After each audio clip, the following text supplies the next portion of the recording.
Hi friends, welcome to our channel. ಇವತ್ತಿನ video ಹೇಗಿರುತ್ತೆ ಅಂತಂದ್ಬಿಟ್ಟು ನೋಡೋಣ ಬನ್ನಿ ಫ್ರೆಂಡ್ಸ್. ಇವತ್ತು ಭಾನುವಾರ ಆಗಿರೋದ್ರಿಂದ ನಮ್ಮ ಮನೆಯಲ್ಲಿ ಸ್ಪೆಷಲ್ ಅಡುಗೆ ಮಾಡಿದ್ದೀನಿ. ಅದೇನು ಅಂತ ಅಂತೀರಾ? ನೋಡಿ ಫ್ರೆಂಡ್ಸ್, ಇಲ್ಲಿ ಮಶ್ರೂಮ್ ಬಿರಿಯಾನಿ ಮತ್ತು ಜ್ಯೂಸಿಯಾಗಿರುವಂಥ ಕಬಾಬ್ ಮಾಡಿದ್ದೀನಿ. ನಿಮಗೆಲ್ಲ ನಾನಿವತ್ತು ಮಶ್ರೂಮ್ ಬಿರಿಯಾನಿ ಯಾವ ರೀತಿ ಮಾಡೋದು ಅಂತ ತೋರಿಸ್ತೀನಿ ಫ್ರೆಂಡ್ಸ್.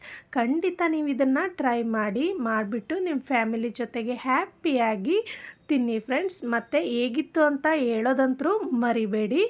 ಈ ವಿಡಿಯೋ ನಿಮಗೆ ಸ್ವಲ್ಪನಾದರೂ ಇಷ್ಟ ಆದರೆ ಒಂದು ಲೈಕನ್ನು ಕೊಟ್ಟು ನಮ್ಮ ಚಾನಲನ್ನು ಸಬ್ಸ್ಕ್ರೈಬ್ ಆಗಿ ನಿಮ್ಮ ಫ್ಯಾಮಿಲಿ ಫ್ರೆಂಡ್ಸ್ಗೆಲ್ಲ ಶೇರ್ ಮಾಡಿ. ಈಗ ಯಾವ ರೀತಿ ಮಾಡೋದಂತ ನೋಡೋಣ ಬನ್ನಿ ಫ್ರೆಂಡ್ಸ್. ನೋಡಿ, ನಾನಿಲ್ಲಿ ಒಂದು ಪ್ಯಾಕೆಟ್ ಮಶ್ರೂಮನ್ನು ತಗೊಂಡಿದ್ದೀನಿ. ಇದನ್ನೆಲ್ಲ ಕ್ಲೀನ್ ಮಾಡಿಕೊಂಡು ಕಟ್ ಮಾಡಿ ಇಟ್ಕೊಂಡಿದ್ದೀನಿ. ಈಗ ಗ್ಯಾಸ್ ಮೇಲೆ ಒಂದು ಪಾತ್ರೆಯನ್ನು ಇಟ್ಬಿಟ್ಟು ಅದರಲ್ಲಿ ಸ್ಪೈಸಸನ್ನು ಹಾಕೋಣ. ಏನಂತ ಅಂದರೆ ಚಕ್ಕೆ, ಲವಂಗ, ಏಲಕ್ಕಿ ಮತ್ತು ಬಿರಿಯಾನಿ ಎಲೆ, ಚಕ್ರಮಗ್ಗ, ಶಾಯಿ ಜೀರ ಇಷ್ಟನ್ನು ಹಾಕಿದ್ದೀನಿ. ಇಷ್ಟು ಹಾಕಿದ್ಮೇಲೆ ಇದಕ್ಕೆ ಒಂದು 2ರಿಂದ 3 ಈರುಳ್ಳಿಯನ್ನು ಈ ರೀತಿ ಉದ್ದುದ್ದವಾಗಿ ಕಟ್ ಮಾಡಿ ಹಾಕ್ಕೊಂಡಿದ್ದೀನಿ. ಈರುಳ್ಳಿ ಚೆನ್ನಾಗಿ ಫ್ರೈ ಆದ ನಂತರ ಇದಕ್ಕೆ 2 ಟೇಬಲ್ ಸ್ಪೂನಷ್ಟು ಶುಂಠಿ ಬೆಳ್ಳುಳ್ಳಿ ಪೇಸ್ಟನ್ನು ಹಾಕ್ಕೊಂಡಿದ್ದೀನಿ ಫ್ರೆಂಡ್ಸ್. ಶುಂಠಿ ಬೆಳ್ಳುಳ್ಳಿ ಪೇಸ್ಟ್ ಹಸಿ ವಾಸನೆ ಹೋಗೋವರೆಗೂ ಚೆನ್ನಾಗಿ ಫ್ರೈ ಮಾಡ್ಕೋಬೇಕು. ಫ್ರೈ ಆದ ನಂತರ ಇದಕ್ಕೆ 2 ಕಟ್ ಮಾಡಿ ಇಟ್ಕೊಂಡಿರುವಂಥ ಟೊಮೆಟೊ ಹಣ್ಣು, ಸ್ವಲ್ಪ ಪುದೀನ ಸೊಪ್ಪನ್ನು ತೊಳೆದ್ಬಿಟ್ಟು ಕಟ್ ಮಾಡಿ ಇಟ್ಕೊಂಡಿರೋಂಥದ್ದನ್ನು ಹಾಕಿದ್ದೀನಿ. ಮತ್ತು ಸ್ವಲ್ಪ ಕೊತ್ತಂಬರಿ ಸೊಪ್ಪನ್ನು ಹಾಕಿದ್ದೀನಿ. ಮತ್ತು ಸ್ವಲ್ಪ ಮೆಂತ್ಯ ಸೊಪ್ಪನ್ನು ಕೂಡ ತೊಳೆದ್ಬಿಟ್ಟು ಈ ರೀತಿ ಕಟ್ ಮಾಡಿ ಹಾಕ್ಕೊಂಡಿದ್ದೀನಿ. ಇಷ್ಟನ್ನು ಹಾಕಿದ ನಂತರ ಇದಕ್ಕೆ 1 ಟೇಬಲ್ ಸ್ಪೂನ್ ಆಗುವಷ್ಟು ಉಪ್ಪನ್ನು ಹಾಕ್ಕೊಂಡು ಚೆನ್ನಾಗಿ ಮಿಕ್ಸ್ ಮಾಡ್ಕೋಬೇಕು. ನೋಡಿ, ಈ ರೀತಿ ಚೆನ್ನಾಗಿ ಮಿಕ್ಸ್ ಆದ ನಂತರ ಇದಕ್ಕೆ ಧನಿಯಾ ಪುಡಿ, ಖಾರದ ಪುಡಿ, ಅರಿಶಿಣ ಮತ್ತು ಜೀರಾ ಪೌಡರ್, ಪೆಪ್ಪರ್ ಪೌಡರನ್ನು ಹಾಕಿದ್ದೀನಿ. ಇಷ್ಟನ್ನು ಹಾಕಿಬಿಟ್ಟು ಇದನ್ನು ಕೂಡ ಚೆನ್ನಾಗಿ ಫ್ರೈ ಮಾಡ್ಕೋಬೇಕು. ಈ ರೀತಿ ಫ್ರೈ ಆದ ನಂತರ ಇದಕ್ಕೆ ಒಂದು 5ರಿಂದ 6 ಟೇಬಲ್ ಸ್ಪೂನಷ್ಟು ನಾನಿಲ್ಲಿ ಮೊಸರನ್ನು ಹಾಕ್ಕೊಂಡಿದ್ದೀನಿ. ಮೊಸರು ಹಾಕಿದ್ಮೇಲೆ ಇದನ್ನು ಕೂಡ ಚೆನ್ನಾಗಿ ನಾವು ಫ್ರೈ ಮಾಡ್ಕೋಬೇಕು. ಫ್ರೈ ಮಾಡ್ಕೊಂಡು ಆದಮೇಲೆ ನಾನು ಕ್ಲೀನ್ ಮಾಡಿ ಕಟ್ ಮಾಡಿ ಇಟ್ಕೊಂಡಿರುವಂಥ ಮಶ್ರೂಮನ್ನು ಹಾಕಬೇಕು ಫ್ರೆಂಡ್ಸ್. ಹಾಕ್ಬಿಟ್ಟು ಇದನ್ನು ಕೂಡ ಚೆನ್ನಾಗಿ ಮಸಾಲೆ ಹೊಂದೋ ರೀತಿಯಾಗಿ ಮಿಕ್ಸ್ ಮಾಡ್ಕೊಳ್ಳಿ.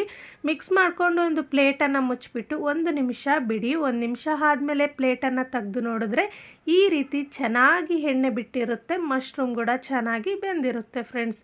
ಈ ರೀತಿ ಮಶ್ರೂಮ್ ಚೆನ್ನಾಗಿ ಬೆಂದ ನಂತರ ಇದಕ್ಕೆ ಈಗ ನೀರನ್ನು ಹಾಕೋಣ.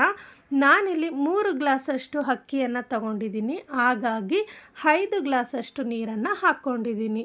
ರುಚಿ ನೋಡಿಕೊಂಡು ಸ್ವಲ್ಪ ಉಪ್ಪನ್ನು ಹಾಕ್ಕೊಂಡು ಮಿಕ್ಸ್ ಮಾಡ್ಕೊಳ್ಳಿ ಫ್ರೆಂಡ್ಸ್. ಮಿಕ್ಸ್ ಆದ ನಂತರ ಒಂದು ಪ್ಲೇಟನ್ನು ಮುಚ್ಚಿಬಿಟ್ಟು ನೀರು ಚೆನ್ನಾಗಿ ಕುದಿಯೋ ತನಕ ಬಿಟ್ಬಿಡಿ.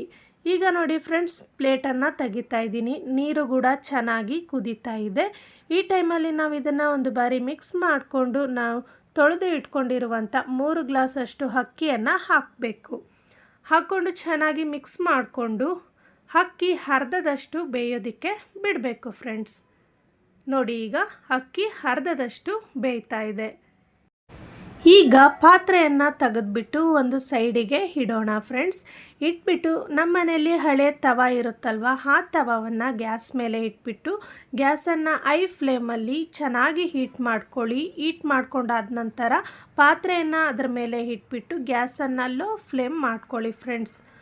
ಈಗ ಚೆನ್ನಾಗಿ ಇದನ್ನು ಮಿಕ್ಸ್ ಮಾಡಿಕೊಂಡು ಇದ್ರ ಮೇಲೆ ಒಂದು ಪ್ಲೇಟನ್ನು ಮುಚ್ಚಿಬಿಟ್ಟು ಅದರ ಮೇಲೆ ಒಂದು ಭಾರವಾಗಿರುವಂಥದ್ದನ್ನು ಇಡೋಣ ಫ್ರೆಂಡ್ಸ್. ನೋಡಿ, ನಾನಿಲ್ಲಿ ಈ ರೀತಿಯಾಗಿ ಇಟ್ಟಿದ್ದೀನಿ. ಈಗ ಇದನ್ನು ಒಂದು 10ರಿಂದ 15 ನಿಮಿಷ ಗ್ಯಾಸನ್ನು ಲೋ ಫ್ಲೇಮ್ ಮಾಡೇ ಇಟ್ಕೊಳ್ಳಿ.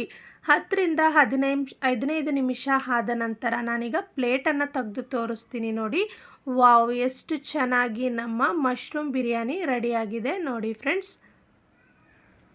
ತುಂಬಾ ಟೇಸ್ಟಿ ಆಗಿರುತ್ತೆ. ಮಾಡೋದು ಕೂಡ ತುಂಬಾ ಸುಲಭ. ನೀವು ನೋಡಿದ್ರಲ್ವ, ನಾನೇನು ರುಬ್ಬಿಲ್ಲ, ಹಾಕಿಲ್ಲ, ಬರೀ ಪೌಡರ್ಗಳನ್ನು ಯೂಸ್ ಮಾಡಿಕೊಂಡು ಈ ರೀತಿ ಮಶ್ರೂಮ್ ಬಿರಿಯಾನಿಯನ್ನು ಸಿಂಪಲಾಗಿ ಮಾಡ್ಬೋದು.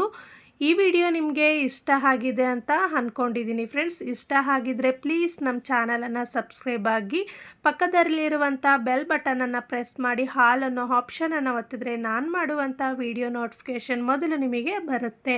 ಹಾಗಾಗಿ ನೀವು ಮೊದಲು ನನ್ನ ವಿಡಿಯೋನ ನೋಡ್ಬೋದು ಫ್ರೆಂಡ್ಸ್. ನೆಕ್ಸ್ಟ್ ಇನ್ನೊಂದು ವಿಡಿಯೋದೊಂದಿಗೆ ಬರುತ್ತೇನೆ. Keep watching. Thank you. Bye bye.